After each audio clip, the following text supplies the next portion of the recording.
दो थोड़ा दान, दे दो थोड़ा दान, भक्तों तेरा क्या कर जाएगा। बोलिए ना, और पुण्य का फल मिल जाएगा।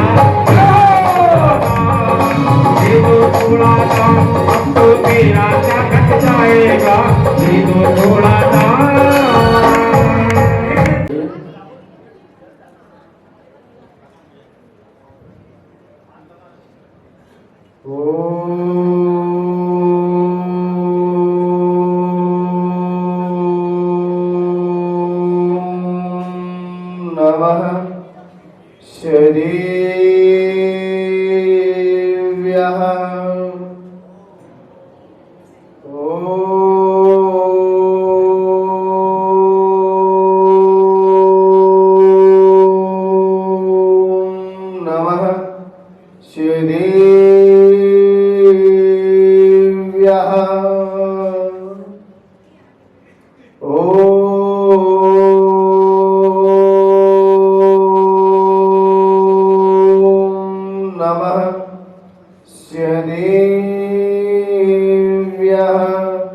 श्री वीतरागाय नमः। ओम नमो रते भगवते श्रीमते श्री पार्श्वती तीर्थंकराय द्वादश गण परमेष्ठताय शुक्ल ध्यान पवित्राय सर्वज्ञाय स्वयं सिद्धाय बुद्धाय परमात्मने परम सुखाय त्रिलोक मही व्याप्ता अनंत संसार चक्र परिवर्तनाय अनंत दर्शन अनंत अनंत वीरान सुखाय त्रिलोक शंकराय सत्तज्ञानाय सत्य ब्रह्मणे धड़ल भण मंडल मंडिताय ऋषि आर्गा श्रावक श्राविका प्रमुख चतुर्संगो सर्ग विनाशनाय घाती कर्म विनाशनाय अघाती कर्म विनाशनाय परम पूज्याचर भगवंत गुरु श्री विनम्र सागर जी महाराज संघर्ष पर श्रेष्ठ श्रीमान महेश चंदी जैन राहुल जी जैन रेखा जैन स्वास्थ्य लाभ हेतु सब परिवार से सकल खंडवा दिगंबर जैन समाज से समस्त इंद्र इंद्राणी सब परिवार से समस्त सांद्रा देखने वाले सुनने वाले सब परिवार से अववादम अस्माकम रत्यम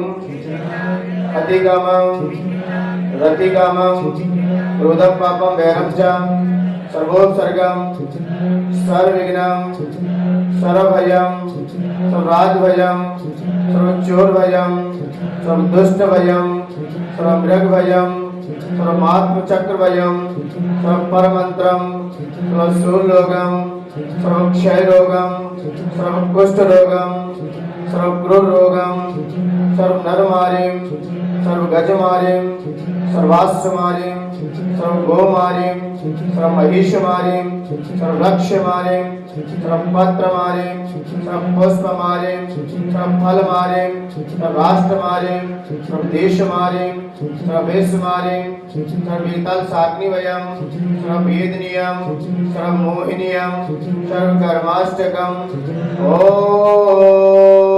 ओम सुदर्शन महाराज चक्र विक्रम तेजो वाले शौर्य वीर शांतिम सर्व जनानंदनम सर्व भव्यानंदनम सर्व गोकुलानंदनम सर्व ग्रामानंदनम सर्व नगरानंदनम सर्व खेटानंदनम सर्व करवटनंदनम सर्व पत्रनंदनम सर्व दौड़मुख शवानंदनम सर्व लोकानंदनम सर्व यजमानंदनम सर्व दुख महान हनदाय दाय पच पच गुड गुड शीघ्रम शीघ्रम यस्य कमस लोकेषु व्याधिर्वसंवरिदम अभयम क्षमम आरोग्यम स्वस्तिरस्तु विधियते शिवमस्तु कुलगोत्र धन्नाम शास्त्र पद्मप्लव चंद्रप्लव वासुपुज मल्ली वर्धमान पुष्पन शीतललाल मुंसुप्रत नेमिनाथ पाषाण इत्येभ्यो नमः इत्तिन मंत्र नवग्रह शांत्यतम गतो धर्मश्रम श्री शांतिरस्तु शिवमस्तु जयोस्तु नित्यम आरोग्यमस्तु सर्वेषां पुष्टिरस्तु पुष्टिरस्तु समृद्धिरस्तु कल्याणमस्तु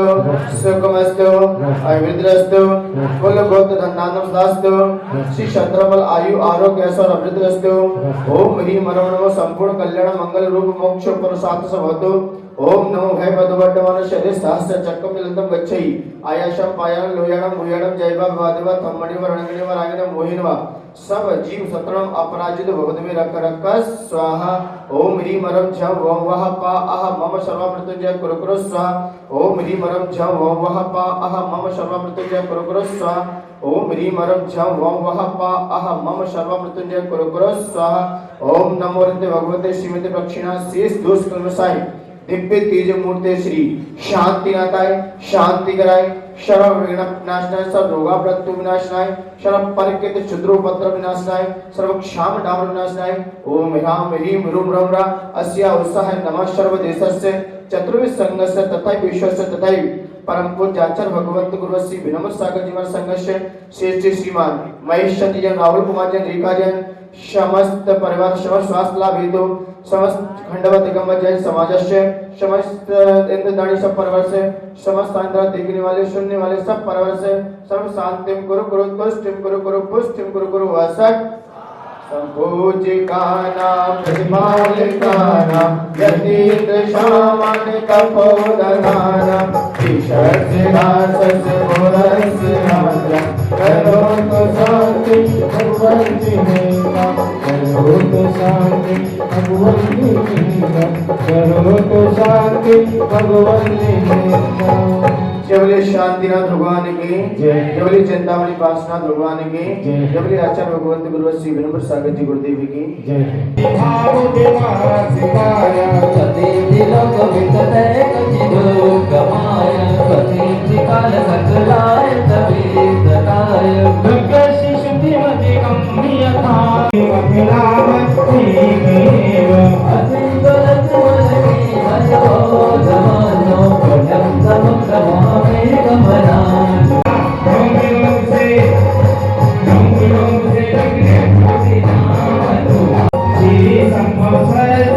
सती श्री अभिनंदन सती श्री पद्मावती सुभद्रवती सती श्री चंद्रवती पुष्पवती धर्मवती सती श्री जानकी श्री पुष्पवती सती श्री अनन्या। सुने दुखों की दवा मांगते हैं, दयालु प्रभु दया दया मांगते हैं, अपने दुखों की दवा मांगते हैं।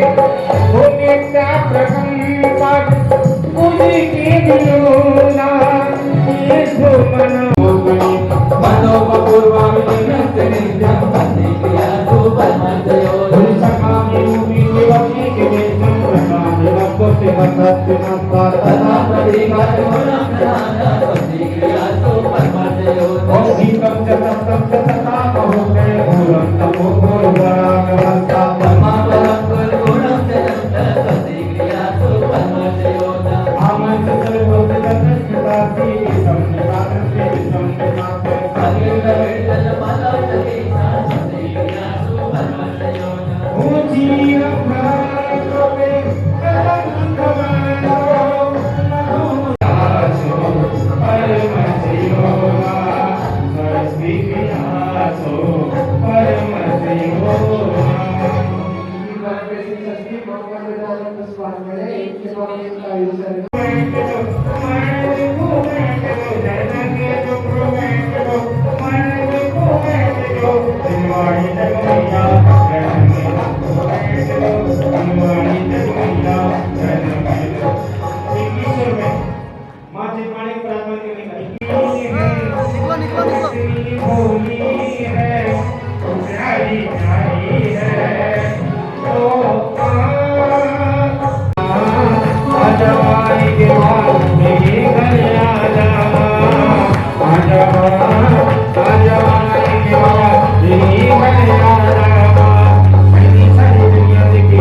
कोई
फल प्राप्त क्षतम निर्वामते देविने पंत सुभाति हुए अम्बुजे प्रकाश के मानो देव गुलारे के हाथ में जगे माई प्रदान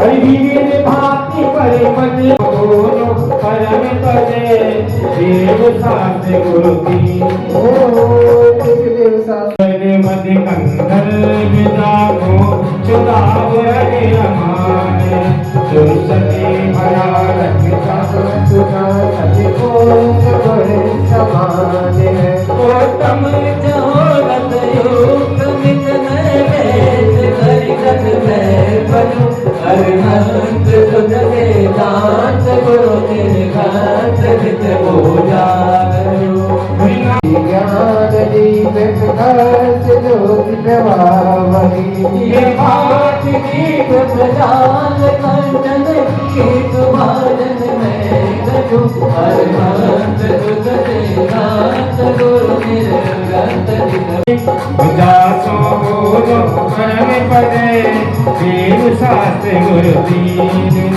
ओम इस देव शास्त्रभ्यो अष्टकम जनाय रूपम निरोमते दुर्जनी सुरस्य नागाय गुरुभ्यो मोक्ष फल प्राप्त फलम निरोमते स्वाहा जनि परमि प्राप्ते अर्घ्यम निरोमते देव शास्त्र गुरु रत्न आगे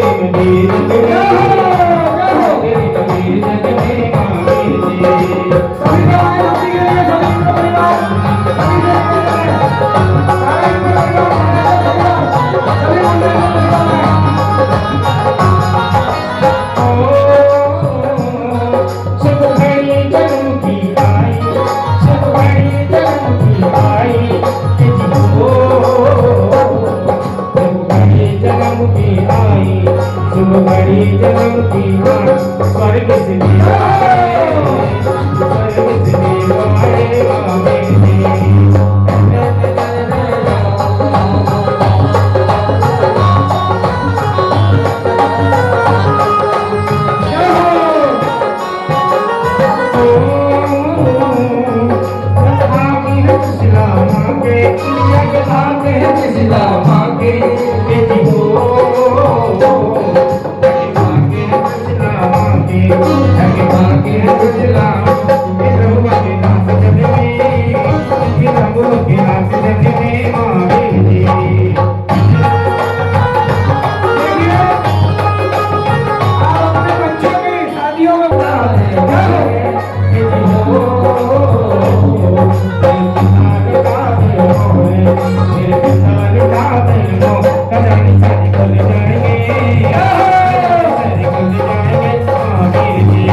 जिनकी ध्वनि है ओंकार रूप अक्षर में महिमा महाभाषा समेत लघु भाषा स्वादिकाद में सत्यम गदर मुझे वाले सुमंग कौन सी पूजा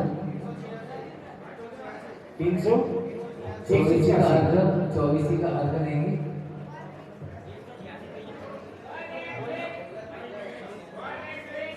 ओम इसी चतुर्वंशी तीर्थंग जलादि मार्गम निर्वामते स्वाहा मन नीरमल दीप लोक पर अर्घ सुरे कर्नाटक दान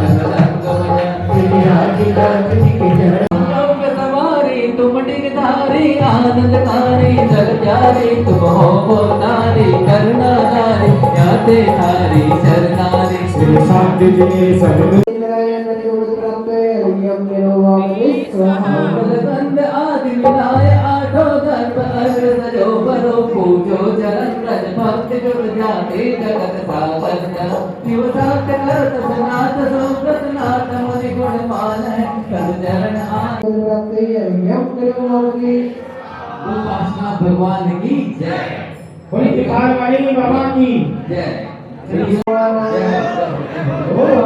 इति पासनाय दिनेन्द्राय अत्रमं संतो अत्र दृष्टि टाटा स्थापन ओम इति पासनाय दिनेन्द्राय अत्रमं संतो हवो वसट संगीकरण मोती संयति उज्जवल चंदन नामो नीरिपहारो रत्नय निर्विघ्नं निरोवामि अरुमण में दी रत्नय विभं निरोवामि गणपति भवोय प्रति आनंद मंगलदाय ओम इति पासनाय दिनेन्द्राय अष्टम्य रूपं निरोवामि श्री मन आदि बाधा सुनाई गांधी गांधी के नामो दिनेन्द्राय मोक्ष प्राप्ते पदं निरोवामि जगन्नाथ यज्ञं निरोवामि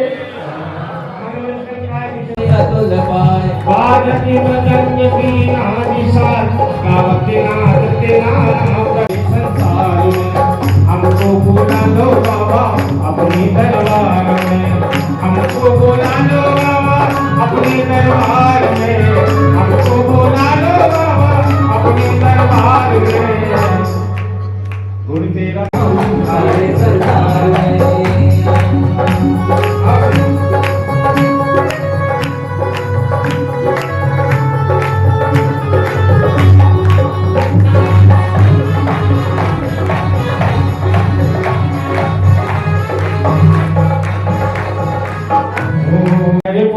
मिलाय गंध सपोजो सिरे दिनाय हम सुखी हो देखे नाथ परम सुखी हो पाचो में वसी दिनदार सब प्रतिमान को करो प्रणाम महान कहो देखे नाथ परम सुख हो पति दिन राम सब प्रतिमान को करो प्रणाम महान कहो देखे नाथ परम सुख हो पति मेरे संबंधी ऐसी निजता है वो जिन्हें मैं ये काम पर में जैसा है कुछ काम नहीं हुआ मुझे उत्तम हरि ओ जग जो जगा ज्ञान देहो जो मेरे के तुमके जग में मान करो रे हमको देंगे तुमके जग में अभिमान करो रे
तेरा देख के हम सबको हैरान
दिखा दो, जरा पर्दा हटा दो, जरा मुकुड़ा दिखा दो।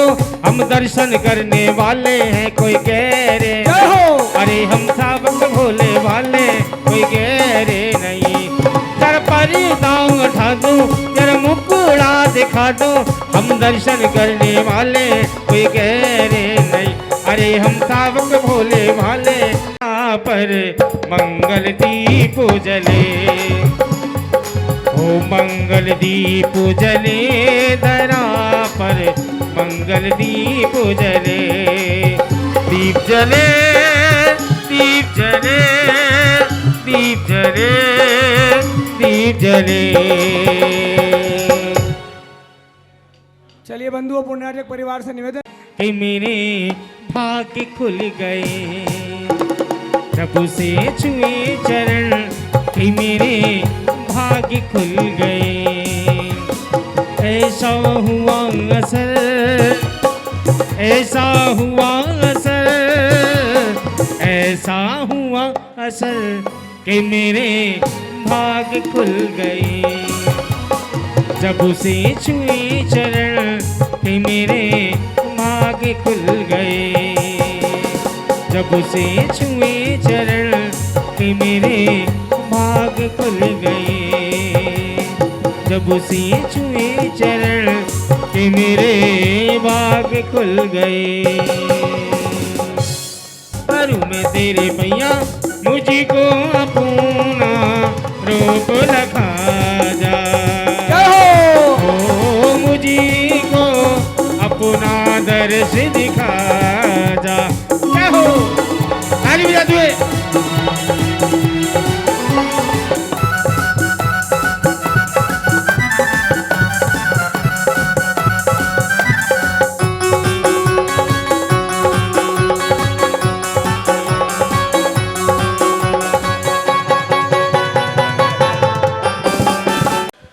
ओम नमो अरिहंताणं। ओम नमो अरिहंताणो। ओम नमो सिद्धाणं।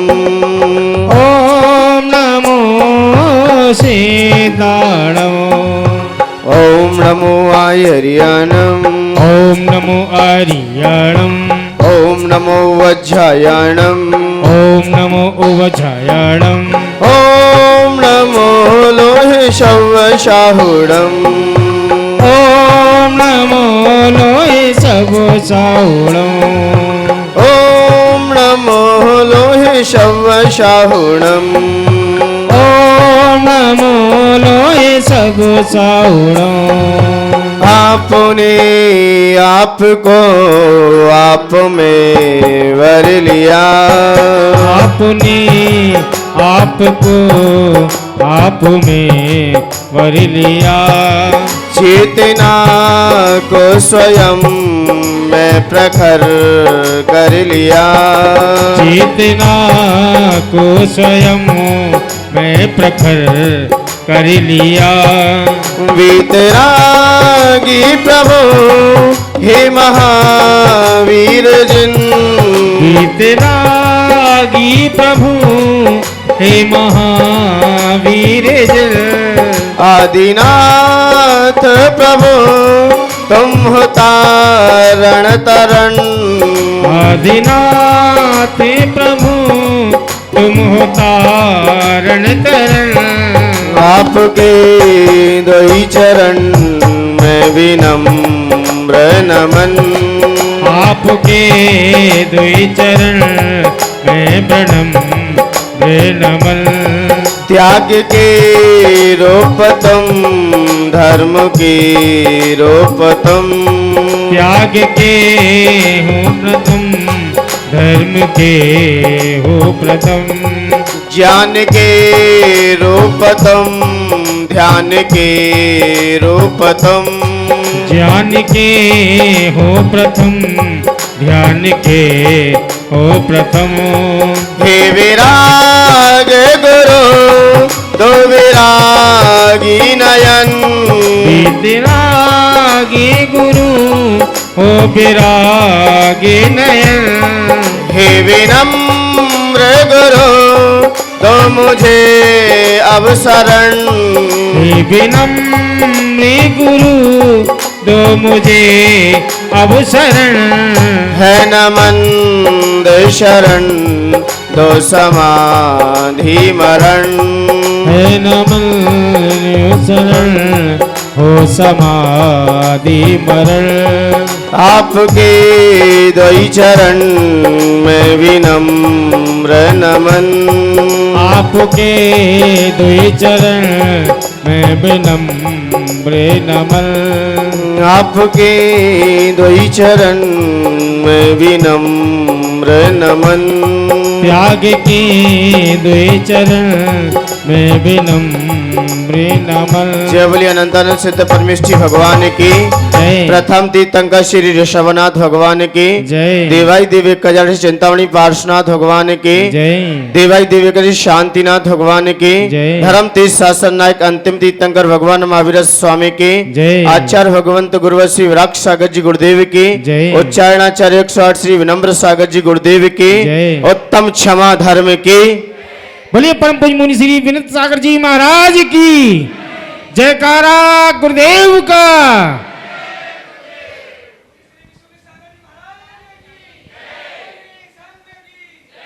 उत्तम क्षमा धर्म जो कि देखा जाए यह उत्तम क्षमा धर्म क्षत्रियों का धर्म है, किसी कायर का नहीं है। इसे क्षत्रिय लोग ही धारण करते हैं, सामान्य व्यक्ति इस धर्म को धारण नहीं कर पाते। और क्षत्रिय धर्म ही क्षमा ही आचार्यों ने कहा है वीरों का आभूषण भी है। वीरों का आभूषण देखा जाए तो क्षमा से ही शोभा को प्राप्त होते हैं। सबसे बड़ा आभूषण है तो क्षमा ही है। इसलिए आचार्य भगवंत कहते हैं क्षमा मांगने से ये जाहिर नहीं होता कि आप अच्छे हो। क्षमा मांगने से ये जाहिर नहीं होता कि आप अच्छे हो, ये जाहिर हो जाता है कि आप रिश्ता निभाना और निभाना जानते हो। क्षमा मांगने से व्यक्ति क्या रिश्ता निभाना और निभाना जानता है। ये मत समझ लेना कि हमने सामने वाले से क्षमा मांग ली तो क्षमा हो गई। नहीं, आप वो शख्स हो कि आप रिश्ता निभाना जानते हो और निभाना जानते हैं। इसलिए मान्यवर ये 10 लक्षण पर्व देखा जाए, जब आचार्य भगवंत एक कारिका में अपनी व्याख्या करते हुए लिख रहे थे अवभद्र पदाख्यम मासानेक व्रतकारः धर्म हेतु परो मध्य मानुषानम नरेंद्रवत। आचार्य भगवंत अपनी कारिका में लिख रहे हैं कि नरों में श्रेष्ठ है, मनुष्यों में कोई श्रेष्ठ है तो धरती पर चक्रवर्ती श्रेष्ठ है, बहुत श्रेष्ठ है। और रत्नों में देखा जाए श्रेष्ठ देखा जाए तो चिंतामणि रत्न है, उससे बड़ा रत्न दुनिया में और तो सब काम करें या ना करें, लेकिन जो चिंतामणि रत्न होता है बहुत विशेषकर होता है। मंत्रों का राजा देखा जाए, मंत्रों में श्रेष्ठता देखी जाए तो रमोकार महामंत्र है। और नदियों में देखा जाए तो भागीरथी नदी है। और वनों में देखा जाए तो नंदन वन है। और वृक्षों में देखा जाए तो चंदन का वृक्ष श्रेष्ठ है। और पर्वतों में देखा जाए तो सुमेरु पर्वत है। ऐसे ही यहां पर 12 माह में देखा जाए ये भाद्र माह सर्वश्रेष्ठ माना गया है, क्योंकि भाद्र माह में ही व्यक्ति के परिणाम भद्र हो जाते हैं। ऐसा अवसर आता है कि इस समय, क्योंकि छठवा है, भादों का नंबर कब से आता है?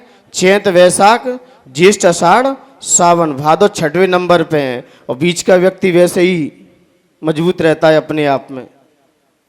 तो भादों का महीना क्योंकि श्रेष्ठ है, क्योंकि इस समय जितने भी देखे जाएं जैन दर्शन के जितने भी व्रत उपास आते हैं उसी में आ जाते हैं, चाहे फिर 16 कारण हो और चाहे फिर 10 लक्षण हो, रत्नात्रय हो और चाहे फिर सुगंध दशमी हो, इसी में है। इसलिए आचार्य भगवंतों ने कहा है कि किसी को साधना करनी है, किसी को व्रत लेना है, किसी को उपास करना है, तो मान्यवर आचार्य भगवंतों ने कहा है भादों के महीने में इसकी ओपनिंग कीजिए।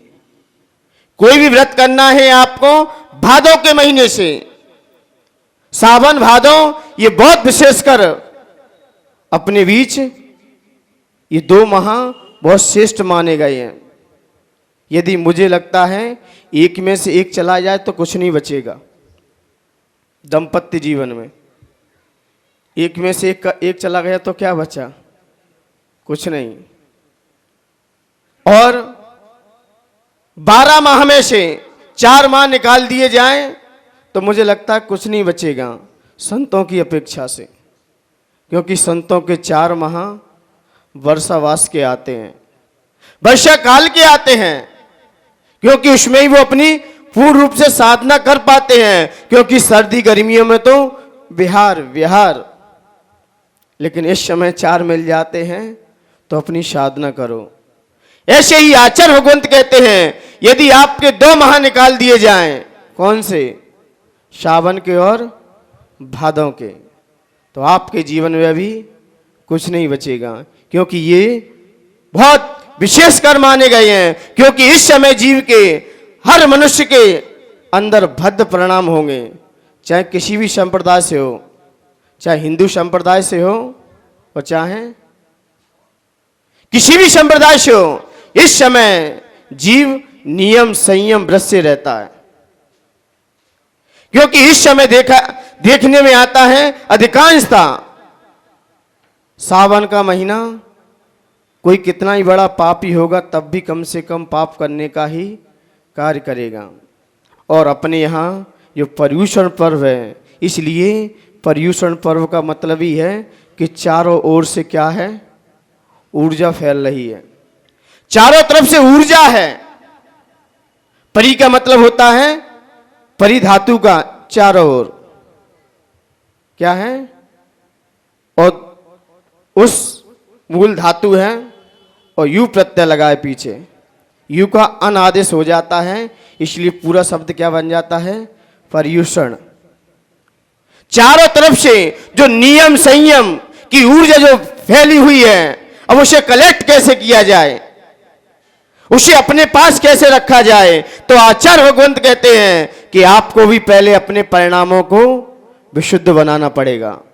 आपको अपने अंदर से प्रदूषण को बाहर निकालना होगा। जब तक आपके अंदर से प्रदूषण बाहर नहीं निकलेगा तो आपके कोई पर्यूषण पर्व आपके कोई काम के नहीं है। जब तक अंदर का क्या नहीं निकलेगा? प्रदूषण। कैसा भी प्रदूषण हो, फिर किसी भी प्रकार का हो, चाहे पारिवारिक हो, चाहे समाज संबंधी हो, यदि हमारे अंदर कोई भी प्रदूषण बैठा रहा, कोई भी बात बैठा रहा, इस समय निर्वाध हो जाओ। मैं कौन हूं, मैं क्या हूं? जो हूं भगवान आपका दास हूं, न मैं तेरा हूं न 20 हूं। मैं तो सिर्फ जो हूं सब आपका ही हूं। जब ऐसा भाव आपके अंदर आएगा तब कहीं जाके हमारे अंदर उसकी ऊर्जा हमारे अंदर आ जाएगी, और नहीं तो मान्यवर आप भटकते ही रहोगे। जहां बैठोगे वहां दूषण ही फैलाओगे। जहां बैठोगे, जब एक व्यक्ति आया, नगर का ही था, जब देखा तो कुएं में बहुत बदबू आ रही थी, बहुत स्मेल उड़ रही थी, प्रदूषण चारों ओर फैल चुका। तब वो कुएं के मालिक ने देखा, विचार किया कि कुएं में बदबू क्यों आ रही है, क्या है कुएं में ऐसा? तो देखा उसमें 4 कुत्ते पड़े थे। कितने? जब एक कुत्ता ही चला जाए तो पूरे पानी को गंदा कर देता है। कितने पड़े हैं? 4 कुत्ते पड़े हैं। तो उसने कहा जब तक ये इसमें से नहीं निकलेंगे तब तक इसके पास बैठना भी कोई पसंद नहीं कर सकेगा, ना इसके पास कोई बैठेगा ना उठेगा। पानी पीने की बात तो छोड़ दो, जब बैठने उठना पसंद नहीं कर रहा है तो पिएगा कैसे? तब उसने कहा चलो अब 2-3 भंगियों को लेके आते हैं। तब उसके भाई ने कहा अब 2-3 भंगियों से काम नहीं चलेगा, क्योंकि ये 2-3 से काम नहीं चलेगा, अब तो 7 भंगी की आवश्यकता है। कितने की? भगवान की वाणी कितने भंग में खिरी है? सप्तभंगी। क्योंकि एक दो काम नहीं करेंगे जी। अब लोगों ने कहा इनसे काम चला लो, बोले इन्हें रहने दो, अब ये काम नहीं करेंगे। अब काम करेगा तो 7 लोग ही मिलकर काम करेंगे। सप्तभंगी, इसलिए भगवान की वाणी कैसी है? सप्तभंगमयी है। स्याद्वाद सप्तभंगमय है। स्याद अस्ति स्याद नास्ति, स्याद अस्ति नास्ति, स्यात् अवक्तव्य, और स्याद अस्ति अवक्तव्य, स्याद नास्ति अवक्तव्य, और स्याद अस्ति नास्ति अवक्तव्य। ये 7 प्रकार से जिनेंद्र भगवान की वाणी खिलती है। जब तक हमारे अंदर ये सप्तभंगी रूप जब तक हमारे जीवन में नहीं आएंगे, तब तक ये एक भी कुत्ते को तुम निकाल नहीं सकते। और वो कुत्ते अंदर अपने भी बैठे हैं। कौन से हैं? कौन से हैं? क्रोध के हैं, मान के हैं, माया के हैं, ये लोभ के हैं। जब तक ये बैठे रहेंगे तब तक आपके पास कोई भी बैठना उठना पसंद नहीं करेगा। कोई बैठता है आपके पास आकर? क्योंकि जब तक आपके अंदर जिनेंद्र भगवान की वाणी प्रवेश नहीं करेगी, तब तक ये एक ही बाहर नहीं आ सकते, ना नाम भी नहीं लेंगे। एक दो से काम नहीं चल सकता। इसलिए आचार्य भगवंतों ने कहा जब तक अंदर से ये नहीं निकलेंगे तब तक पानी भी शुद्ध नहीं हो सकता। आएगा वो और प्रदूषण फैला देगा, वो और बीमारियां फैला देगा। मैंने कई बार उदाहरण दिया है। आपको भगवान का अभिषेक करना है या संतों को आहार देना है, तो सबसे पहले क्या करते हो? सोले के वस्त्रों को पकड़ते हो क्या सोले के वस्त्र को उतारते हो? जब तक अशोले के वस्त्र नहीं उतारोगे, सोले के वस्त्र पहन भी लोगे ना, तुम वो भी कैसे हो जाएंगे। ऐसे ही हमारे अंदर से जब तक प्रदूषण बाहर नहीं निकलेगा, तब तक पर्यूषण भी हमारे अंदर प्रवेश नहीं आ सकता। वो तो पहले उतारने ही पड़ते हैं। किसान यदि खेती करता है, बीज मिला है, खेत भी है। किसी के पास खेत भी है और बीज भी है। किसी के पास खेत तो है लेकिन बीज नहीं है। क्योंकि अंतरंग और बाह्य से दोनों से छोड़ना पड़ता है। पहले तो हमें अंतरंग से उन कषायों को बाहर निकालना ही होता है, तब कहीं जाके बाहर से हमारे अंदर आ पाती है। क्योंकि जब अंदर से बल्ब जलेगा तभी बाहर प्रकाश होगा। जब अंदर हमारे अंदर कोई भी कषाय बैठी रहेगी, तब तक आपका खेत भी उपजाऊ नहीं हो सकता। कितने भी बीज डालते रहना हो तुम्हें, आप बीज कोई फलित नहीं हो पाएगा। आपने बीज डाला और कंकड़ पत्थर बाहर से नहीं निकाले। ऐसे ही आचार्य भगवंत कह रहे हैं ये पर्यूषण पर्व आ गए हैं। ये उष्ण ऊर्जा आपके अंदर जब जाएगी, जब हमारे अंदर से क्या प्रदूषण बाहर निकलेगा। और एक साथ आपने डाल दिया ना, तो कोई काम नहीं कर पाएगा, कुछ भी विकास नहीं हो पाएगा। इसलिए आचार्य भगवंतों ने कहा कि हमें इनको बाहर निकालना ही होगा। जब तक ये बाहर नहीं निकलेगा, मान्यवर आपके अंदर धर्म प्रवेश नहीं कर सकता। क्योंकि एक म्यान में एक ही तलवार रहती है। जब तक हमारे अंदर ये दूषण बैठा रहेगा, ये प्रदूषण बैठा रहेगा, तब तक हमारे अंदर क्षमा क्षमा करते ही रह जाओगे, लेकिन उसका अनुकरण और अनुसरण भी नहीं कर पाओगे। इसलिए कहते हैं कि इसको जीतो। आप क्षमा को धारण मत करो, आप तो जो क्रोध है उसको बाहर निकालने का प्रयास करो। क्षमा तो गुण आपके अंदर बैठा ही है। लोग कहते ज्ञान करो, अरे ज्ञान मत करो। ज्ञान करने की आपको आवश्यकता नहीं है, क्योंकि ज्ञान करोगे तो आप क्यों करना चाहते हो ज्ञान?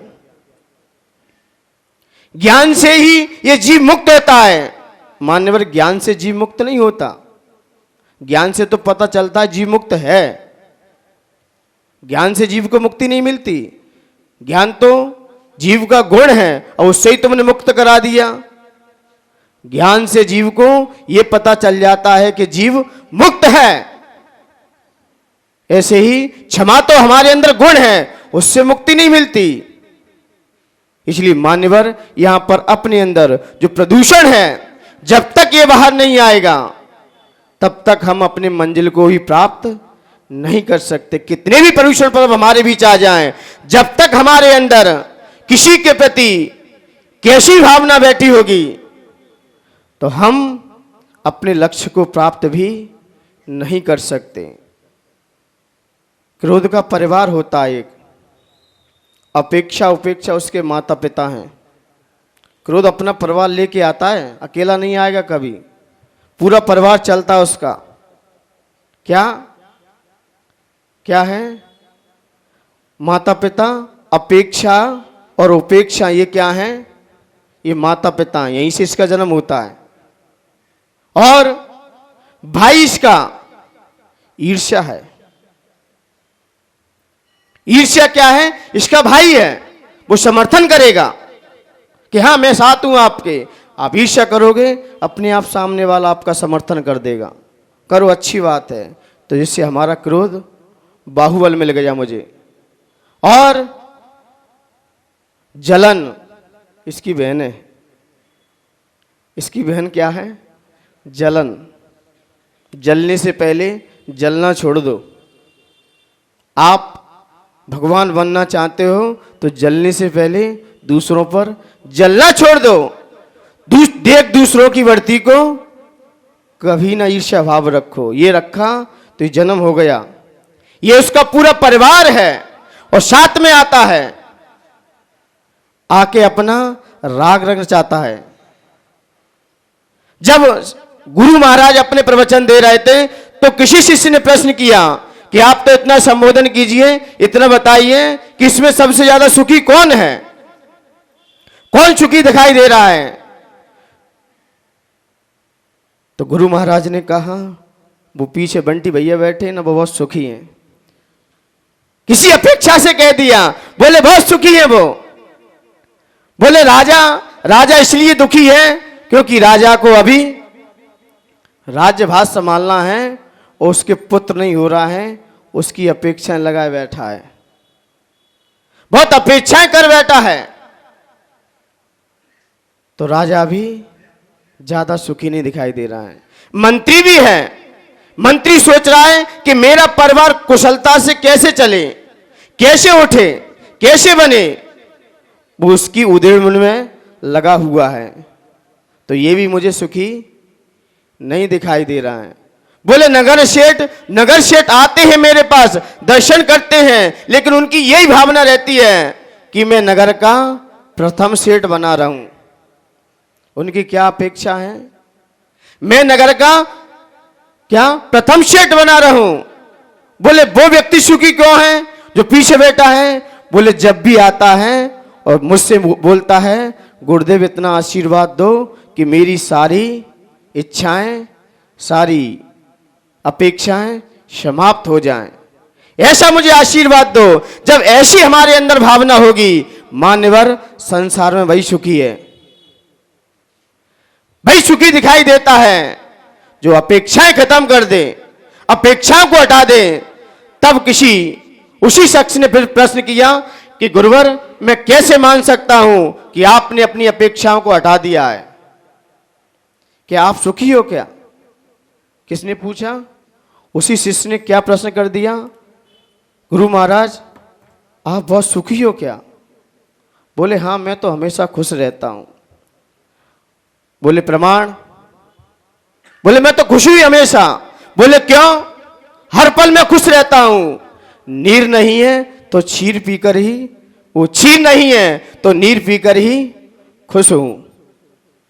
क्षीर नहीं है तो नीर पीकर ही खुश हूं। गाड़ी नहीं है तो पैदल चलने में ही खुश हूं।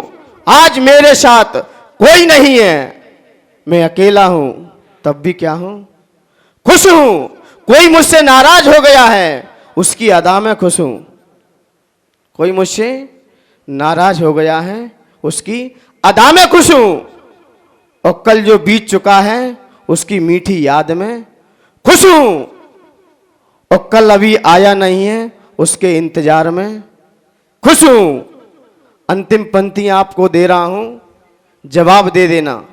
अंतिम पंक्तियां मैं आपको दे रहा हूं, जवाब देना। नहीं दोगे तब भी खुश हूं, तब भी मैं खुश हूं। आपको इसलिए मान्यवर संत हमेशा खुश रहता है। यो संत ही टेंशन में चला जाए तो फिर खुशी कहां मिलेगी फिर? और फिर जीव आनंद में कब रहेगा? उसके अंदर जब तक खुशी नहीं आएगी, तो खुशी लेने के लिए तो हम संतों के पास जाते हैं, क्योंकि यहां व्यक्ति गम से हट जाता है।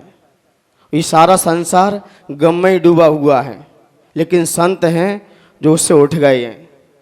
कहा है, गमों में डूबने वाली यहां सारी ये बस्ती है।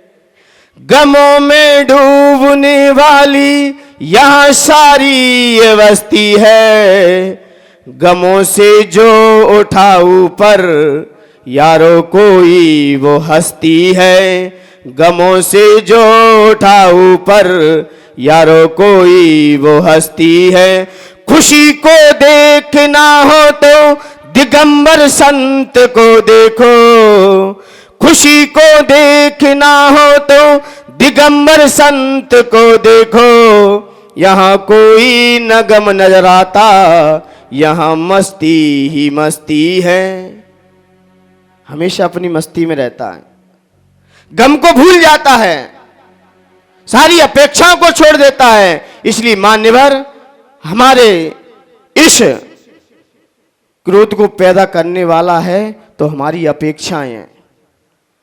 जब तक आपके अंदर अपेक्षाएं बैठी रहेंगी, तब तक आपके अंदर उत्तम क्षमा का धर्म भी प्रवेश नहीं कर सकता। अपेक्षाएं फिर किसी की भी हो सकती हैं, इच्छाएं फिर किसी की भी हो सकती हैं। जीने की इच्छा भी होती है, खाने की भी होती है, प्रतिष्ठा की होती है, ख्याति लाभ की होती है, मान बढ़ाई की होती है। ये भी जब तक बैठी रहेंगी, तब तक आपके अंदर ये उत्तम क्षमा कहते रहना। और वास्तव में देखा जाए, उत्तम क्षमा धर्म तो वैसे मुनियों का है। आपका तो क्षमा है सिर्फ धर्म। उत्तम कहते उत्तम क्षमा ये मुनियों का धर्म है, ये क्षत्रियों का है। क्योंकि उत्तम क्षमा गलती अपनी गलती नहीं हुई है, सामने वाले की गलती है, फिर भी सामने वाला क्षमा मांग रहा है। ये उत्तम क्षमा, ये क्या है? उत्तम क्षमा है। क्योंकि किसी मुनिराज वृक्ष के नीचे बैठे थे, वृक्ष के नीचे साधना कर रहे थे।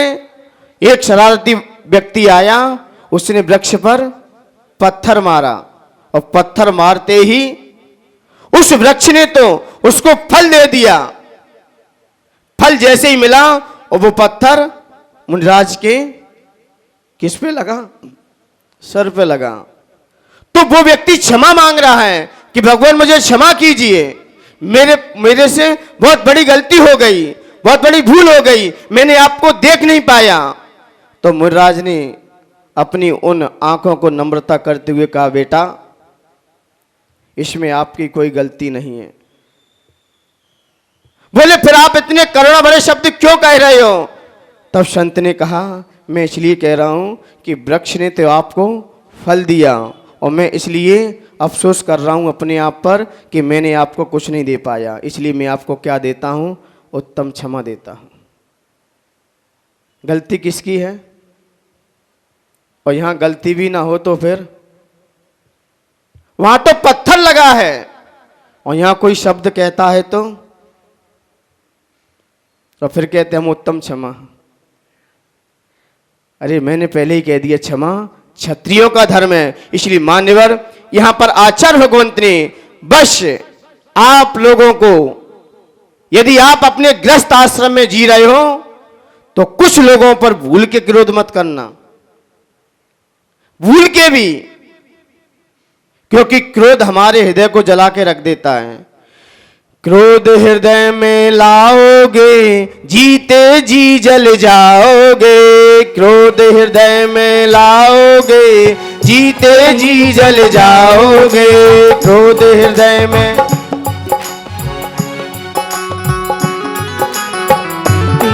जल जाओगे, अच्छा फल नहीं पाओगे, अच्छा फल नहीं पाओगे, अच्छा फल नहीं पाओगे, अच्छा फल नहीं पाओगे। क्षमा धर्म आभूषण है, मन में क्रोध प्रदूषण है। क्षमा धर्म आभूषण है, मन में क्रोध भूषण है। क्रोधी का कोई हो, क्रोधी का कोई ना साथ निभाए रे। जीवन है पानी की बूंद कब मिट जाए रे, जीवन है पानी की बूंद कब मिट जाए रे। क्रोध अग्नि की तरह होता है। किसकी तरह होता है? अग्नि की तरह होता है। आपके सारे गुणों को नष्ट कर देगा। गुण तो छोड़ो, आप भी उसमें विध्वंस हो जाओगे, क्योंकि ऐसा देखा गया है। भले क्रोध अंतर्मूर्त का है, लेकिन अंतर्मूर्त का क्रोध भी 144 किलोमीटर की द्वारका को भी भस्म कर सकता है। क्षमा की कोई सीमा नहीं है, लेकिन क्रोध की सीमा है। जघन्य क्रोध आपके पास आएगा तो एक समय के लिए आएगा, और उत्कृष्ट क्रोध आ गया है तो कम से कम अंतर्मूर्त रहेगा। उत्कृष्ट देखा जाए, क्रोध की सीमा है, अंतर्मूर्त के लिए आता है, और अंतर्मूर्त के लिए क्रोध हमारी जिंदगी को भी भस्म कर देता है, राख कर देता है। इसलिए मान्यवर, क्रोध न टिकाऊ है न बैठाऊ है, ये तो हमेशा ठुकाऊ है। क्रोध तो हमेशा ठुकता ही रहता है।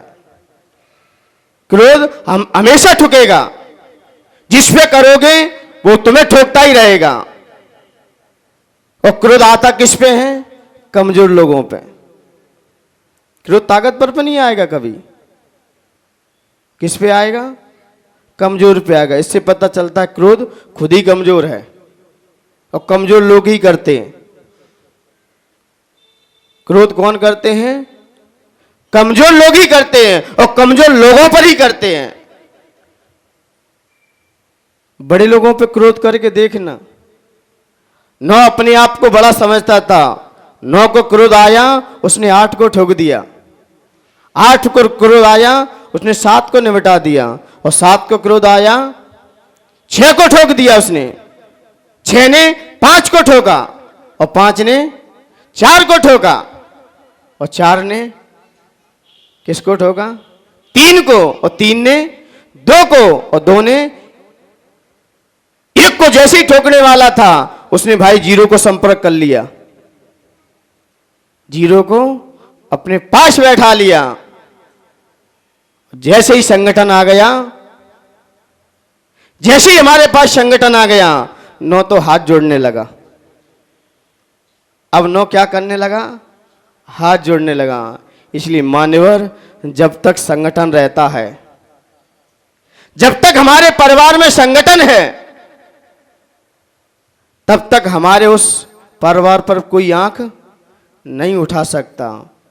और परिवार में जब विघटन होता है ना, तो अपेक्षाओं के कारण ही होता है। जॉइंट फैमिली में रहना कौन पसंद नहीं करता? जिनकी अपेक्षाएं ज़्यादा हैं। संबंध तो हो गया, सगाई हो गई, और जॉइंट फैमिली में नहीं रहेंगे। क्यों? क्योंकि यहाँ अपेक्षाएं की पूर्ति नहीं हो पाएंगी। अकेले रहेंगे फिर कोई भी ठोक देगा आके। ज़्यादा अकेले रहोगे तो कोई भी ठोक सकता है, और संगठन में रहोगे तो कोई आंख भी नहीं उठा सकता। ठोकने की बात तो बहुत दूर गई। संगठन हमें मजबूत करता है, हमारे अंदर धर्म का प्रवेश करता है। मैंने कई बार कहा है, खंड खंड हो गए, वहां धर्म टिकेगा भी नहीं। क्योंकि संगठन है वही धर्म है, वही हमें धर्मों से भर देगा, वही हमें गुणों से भर देगा। और हम विघटन हो गए तो मान्यवर आप बिखर जाओगे। संगठन रहा तो आपका सब साथ देंगे। इसलिए मान्यवर यहां पर आचार्य भगवंतों ने कहा कि जितना भी क्रोध आपके अंदर आए तो कुछ मत करो। ये समझ लो कि क्रोध आपने किसी पे भी किया, माता पिता पे क्रोध किया तो आपका क्या चला जाएगा। यदि आपने अपने माता पिता के ऊपर भी क्रोध किया, भाई बहन के ऊपर भी क्रोध किया, तो मान्यवर एक एक गुण हमारे अंदर से पलायन कर जाते हैं। क्योंकि माता पिता के साथ किया गया क्रोध आपकी ममता को छीन लेगा। किसको छीनेगा? ममता चली जाएगी। और भाई के साथ क्रोध किया आपका बाहुबल चला जाएगा। क्या? बाहुबल नहीं रह पाएगा आपके पास। और बहन के साथ आपने क्रोध किया, आपकी हाथ की कलाई छूट जाएगी। फिर क्रोध किस पे करें? क्रोध किस पे करें? बोले क्रोध अपने आप पे करो, स्वयं पे करो। दूसरों पे क्रोध करने की आपको आवश्यकता नहीं है। क्योंकि कुछ लोगों पे आपने क्रोध किया, जैसे कि देखा जाए जब रावण मामा ने मारीच से कहा जाओ और जाकर के एक मृग बनाकर लेके आओ और कहां छोड़ दो उसे, कहां छोड़ दो उसे? पंचवटी में जाकर छोड़ आओ।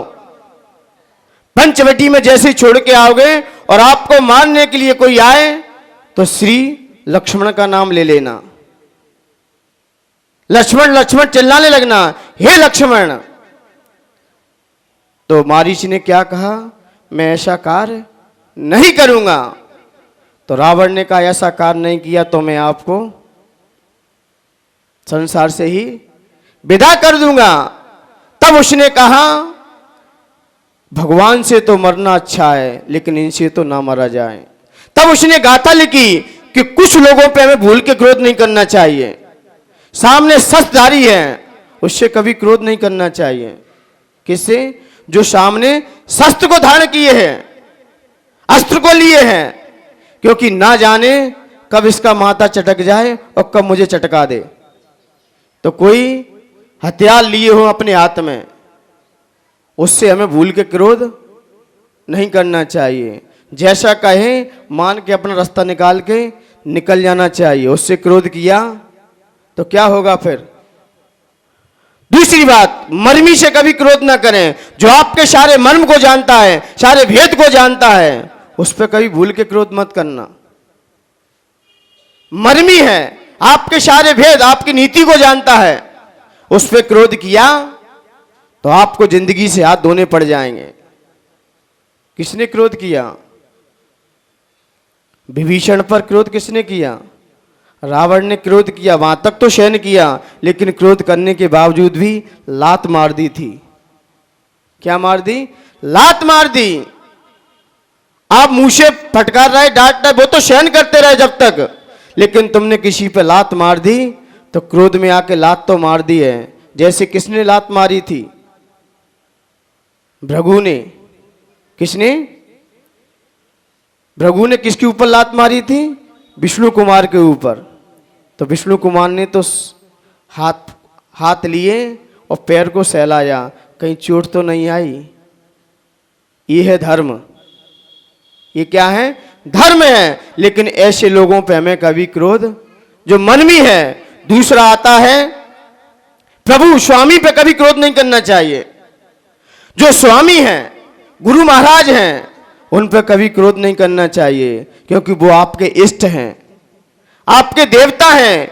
इन्होंने आपको ज्ञान दिया है, वैराग्य मजबूत किया है, शिक्षाएं दी है, दीक्षाएं दी हैं। उन पर भूल के क्रोध मत करना, आपकी प्रगति रुक जाएगी, आपका जिंदगी में विकास नहीं हो पाएगा। इसलिए कभी भी गुरु महाराज पे भूल के क्रोध ना करें। उनसे क्रोध करोगे तो उनका कुछ नहीं बिगड़ेगा, उनका क्या ले जाओगे तुम। लेकिन हमारा शव सत्यानाश ही नहीं सर्वनाश हो जाएगा। तो गुरु पे क्रोध किसने किया? मारीच ने आदिनाथ भगवान पे क्या किया, क्या किया, समझ में आ गई? कितनी दुर्गतियों को भटकना पड़ा, कहां कहां जाके ठोकरें खानी पड़ी। इसलिए कभी भी स्वामी पे क्रोध भूल के न करें। और 60 मूर्ख पे कभी क्रोध मत करना। मूर्ख पे क्रोध करने की आपको आवश्यकता नहीं है, वो तो मूर्ख है, 60 है। जो मूर्ख पे क्रोध करते हैं उससे बड़ा मूर्ख ढूंढना मुश्किल है दुनिया में। अरे वो तो कह देगा मैं तो मूर्ख हूं। अब जैसे कोई मुनराज को आहार देने गया और आहार देते ही उससे अंतराय हो गया और मुनराज उस पर क्या करने लगे, अब वो तो कह दे महाराज जी हम तो अज्ञानी हैं और तुम क्या हो, मुझसे भूल हो गई। मूर्ख पे कभी क्रोध नहीं करना चाहिए, क्योंकि मूर्ख पे किए गए क्रोध 60। जैसे सुत सागर जी रास्ते से आ रहे थे, वो 4 मंत्री क्या थे, 60 ही तो थे।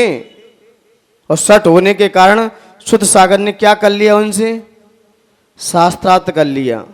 क्या हुआ फिर, 700 मुनिराजों पर उपसर्ग आ गया। इसलिए 60 है, आपको पता ये मूर्ख है, वो दूर से ही हाथ जोड़ लो, क्योंकि इससे गुस्सा करेंगे तो अपना ही समय का ह्रास होगा। 5वां आता है धनवान। धनवान पर कभी क्रोध नहीं करना चाहिए, क्योंकि ना जाने कब किसको सुपारी दे दे और तुमको कब निपटा दे। धनवान पे कभी भी, कोई धनवान है, नगर का सेठ है, दूर से ही जय जिनेंद्र कर लो, उससे कभी क्रोध करने की आपको आवश्यकता नहीं है, क्योंकि उस पर किए गए क्रोध आपको जिंदगी से हाथ धुलवा सकते हैं। एक वैद्य, जिसे कहते हैं अपनी परिभाषा में डॉक्टर, डॉक्टर पे कभी क्रोध नहीं करना चाहिए।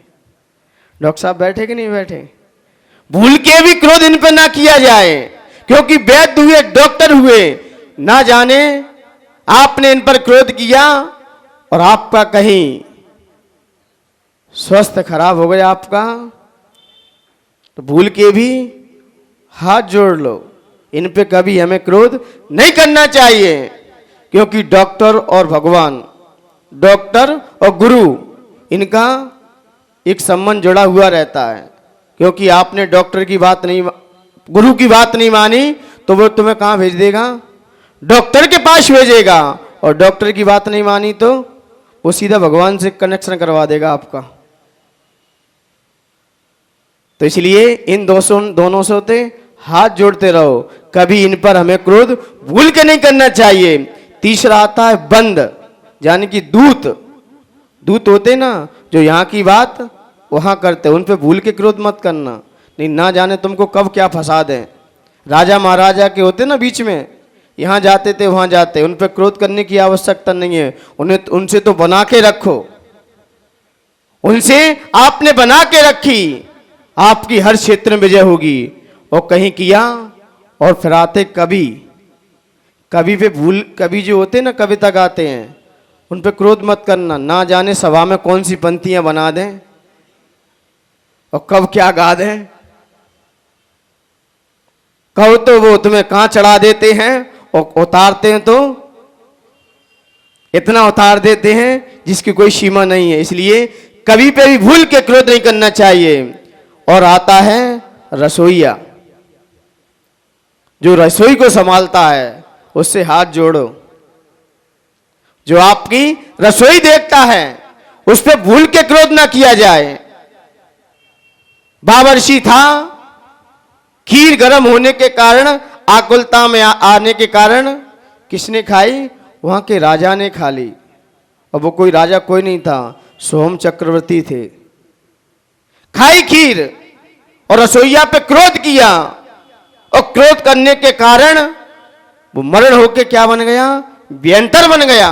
और व्यंतर जैसे ही बना तो सोम चक्रवर्ती कहां जा रहे थे, कहां जा रहे थे, वो नाव में यात्रा करते हुए आगे अपने गंतव्य स्थान पर जा रहे थे। लेकिन उनका क्या क्या डगमगाने लगा, जहाज हिलने लगा। वो तो आगे नाम ही नहीं ले रहा बढ़ने का, वो तो ऐसा लग रहा है कि डूबने वाला हो।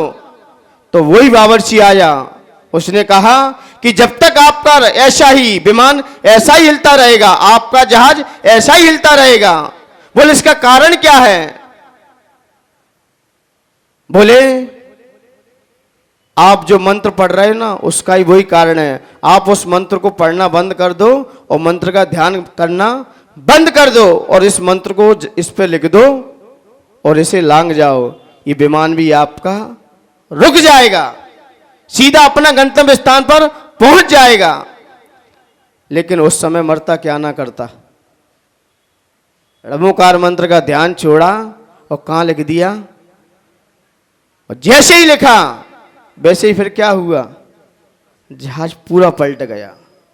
और जब तक णमोकार मंत्र का ध्यान चल रहा था तब तक उसको कोई हिला नहीं पा रहा था, डगमगा तो रहा था लेकिन पलट नहीं पा रहा था।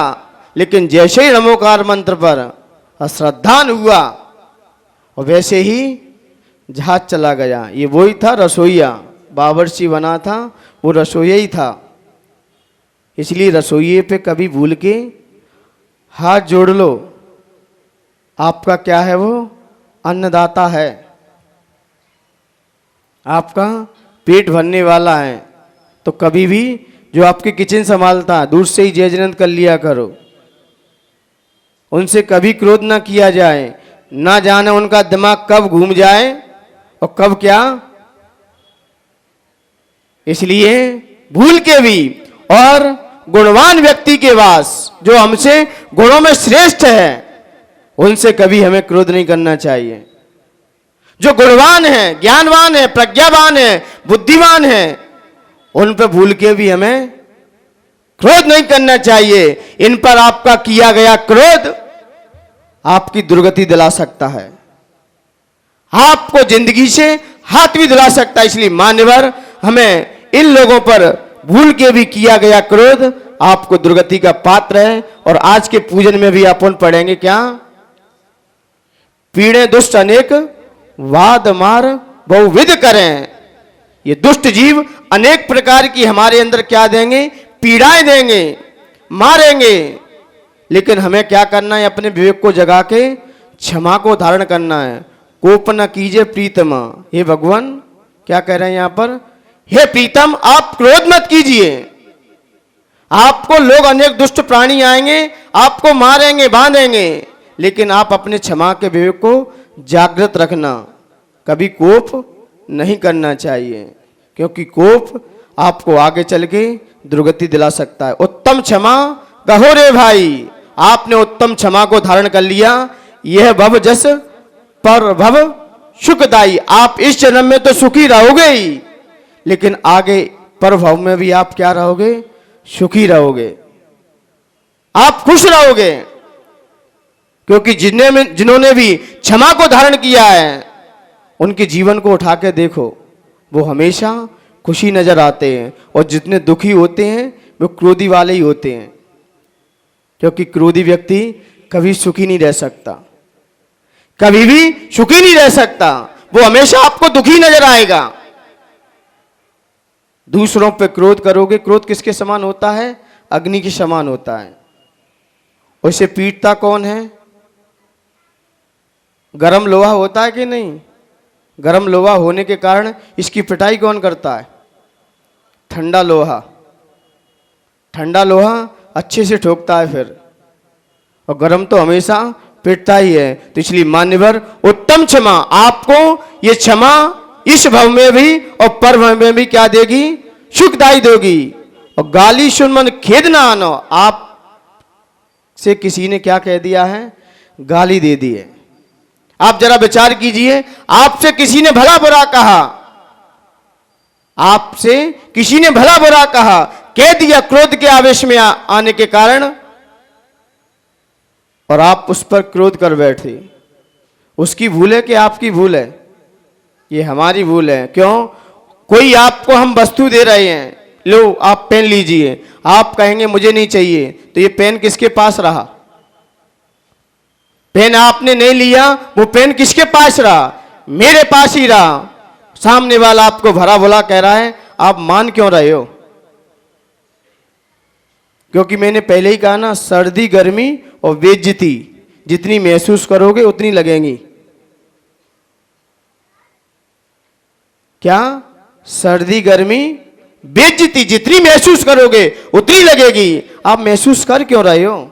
सामने वाला आपको कोई चीज दे रहा है, आप ले क्यों रहे हो? हम लेने में तो स्वतंत्र हैं। जब वो देने में स्वतंत्र है तो हम भी तो लेने में स्वतंत्र हैं। तो हमने क्यों ली उससे? हमने ली तभी तो मुझे बुरा लगा। तो यहां पर कह रहे हैं, गाली सुन मत खेन नानो, गुण को और गुण कहो बखानो। क्या कह दिया? आपके अंदर गुण है और फिर भी लोग क्या कह रहे हैं? अरे वो वैसा है, उसे कुछ नहीं आता है। ठीक है, आपके गुण को ढांकते हुए भी आपके अवगुणों को कह रहा है, उसे कहने दो, अच्छी बात है। क्योंकि कम से कम आपके अवगुण तो ढूंढ रहा है। अच्छी बात है कि नहीं?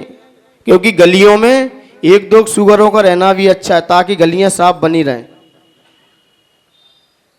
ऐसे ही आपकी बुराई ढूंढ रहे हैं, बहुत अच्छे लोग हैं, कम से कम आपको तो नहीं ढूंढनी पड़ रही। तो बुराइयां गंदगी ढूंढता कौन है?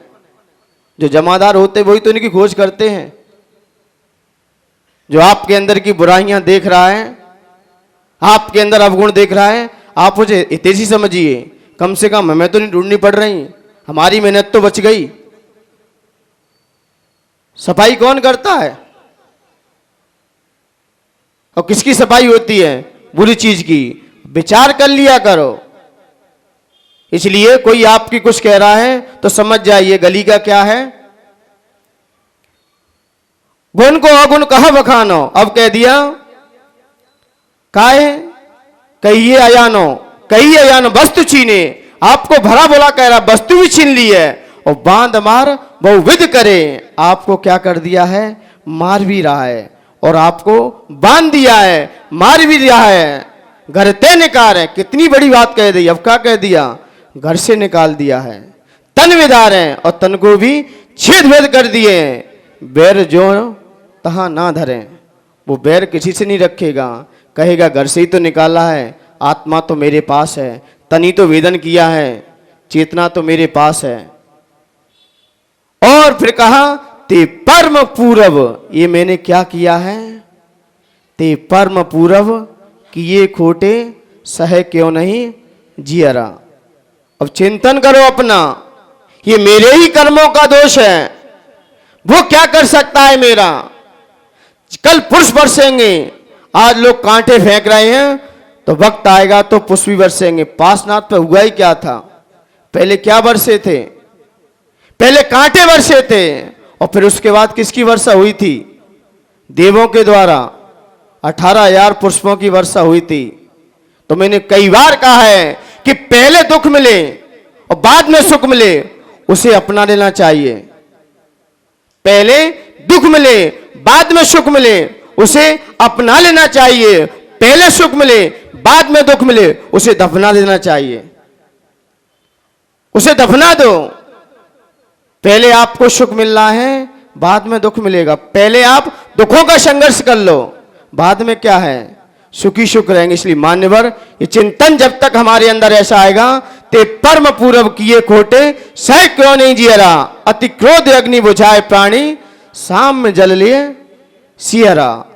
ये क्रोध रूपी अग्नि को बुझाने का एक ही कारण है, समता रूपी हमारे अंदर जल होना चाहिए, तभी अग्नि हमारी बुझ सकती है। और कोई इसका दूसरा उपाय नहीं। इसलिए मान्यवर, इन भावनाओं को अपन समझते हुए हमें क्रोध किस किस पर नहीं करना चाहिए, इस पर आज चिंतन का विषय है। मान्यवर, तभी हमारा ये उत्तम क्षमा धर्म मनाना सफल और सार्थक हो सकता है। जय बोलिए उत्तम क्षमा धर्म की। भारी ये तुम प्रातिहारी मनहारी। शांति जिनी से शांति सुखदाई, जगत पूज पूजो सिरना। परम शांति दीजे हम सब, पढ़े जिन्हें पुनि चार संग। पूजे जिन्हें मुकुटहार किरीट लाके। इंद्रादि देवर पूज पदाब्ज जाके। तो शांतिनाथ वर वंचगत प्रदीपा, मेरे लिए करे शांति सदा अनुपा। संपूजकों को, प्रतिपालकों को, यतीनिकों को, यतिनायकों को, राजा प्रजा राष्ट्र स्वदेश को ले, कीजिए सुखी हो शांति जिनको दे। हो वे सारी प्रजा को सुख बलयुत हो धर्मधारी नरे। क्रांति करो सब जगत में, वृषभाधिक जिन राज, वृषभाधिक जिन राज। सब लोग हाथ जोड़ लेंगे प्रतिमा की ओर।